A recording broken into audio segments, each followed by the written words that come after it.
Merci, monsieur le président. Madame la ministre, ma question concerne le maillage des services de la Poste sur le territoire national et plus particulièrement sur ma circonscription en Médoc, où nous avons un attachement fort à la présence postale grâce au fabuleux ex-ministre des PTT, Aymar Achille Fould. Madame la ministre, sur ma circonscription en Gironde, commune de Margaux, moins de 3 heures d'ouverture hebdomadaire de la Poste. Commune de Ludon-Médoc, moins de 6 heures d'ouverture de la Poste. Commune d'Avinçan, disparition de l'agence postale. Commune de Lacanau, suppression d'un des bureaux de poste et réduction des services. Commune de Listrac-Médoc, non-remplacement de distributeurs automatiques de billets. Oui, c'est bien l'oraison funèbre des services postaux que je fais ici devant vous, car ce qu'il se passe en Médoc, on le constate sur tout le territoire national. J'ai bien entendu interpeller le PDG de la Poste en commission des finances, qui a par ailleurs toute ma sympathie, mais qui me répond invariablement toujours la même chose. Il existe toujours un maillage serré de la présence postale sur le territoire. On ne cesse de supprimer, tout en étant toujours là. C'est une sacrée prouesse. Chacun d'entre nous ici sait ce que représente la Poste sur nos territoires. La Poste, son histoire, l'imaginaire de notre pays. La Poste, c'est le territoire, le service de proximité. Et les agences qui disparaissent, c'est, qu'on le veuille ou non, l'État qui retire des services publics sur le territoire. Oui, la Poste n'est plus une entreprise publique. Mais non, les populations n'ont pas cette perception. La Poste qui réduit ses horaires, c'est autant de personnes qui sont obligées de rallonger leur trajet ou de se réorganiser pour envoyer le courrier ou effectuer des opérations financières, au détriment du développement durable qui fait tant couler d'encre en ce moment. Aussi, Madame la ministre, si je m'adresse à vous, c'est pour vous demander d'engager des discussions avec la Poste qui vont en sens inverse des politiques de rationalisation appliquées actuellement et de fixer une nouvelle stratégie. Je vous remercie.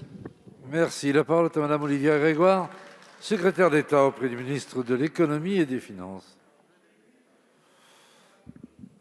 Monsieur Simian, je souhaite d'abord vous remercier pour votre question qui nous permet à tous de saluer l'engagement sans faille des agents de ce grand service public qu'est la Poste dans une période qu'on traverse depuis un an où, là encore, les femmes, les hommes qui y travaillent n'ont pas ménagé leurs efforts. Et dans ce contexte difficile, vous l'avez rappelé, bien sûr, la Poste a dû procéder à une redéfinition extrêmement rapide de ses priorités, à mettre en place des solutions d'urgence, mais aussi à assurer la continuité du service postal dans des conditions respectant les règles de confinement. Et ça n'était pas chose aisée. Le Gouvernement a évidemment été très attentif à ce que la Poste continue d'assurer les services essentiels à la vie quotidienne de nos concitoyens. La Poste a en particulier, depuis le début de la crise, assuré chaque mois le versement des prestations sociales aux 1,5 million d'allocataires clients de la Banque postale. Les retraits de dépannage en agence postale communale ont aussi été facilités avec un montant de 500 € contre 350 €. Les retraits d'espèces, les versements des prestations ont été des points d'attention extrêmement forte du Gouvernement. Et la Poste, j'en termine, a maintenu les services aux populations les plus fragiles et isolées. Au lendemain du premier confinement, la Poste a rétabli la plupart de ses prestations dans des conditions proches de la normale, et ces adaptations ont clairement été permises parce que, oui, la Poste est un service public de haut niveau.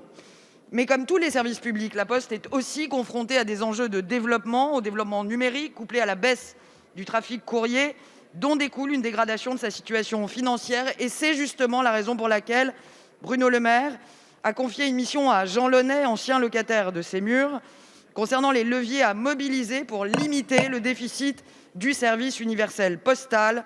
Et bien entendu, le Gouvernement ne manquera pas de partager avec la représentation nationale les conclusions de cette mission d'ici la fin du mois de mars pour dégager des pistes utiles dont le Gouvernement s'inspirera. Je vous remercie, monsieur Simian.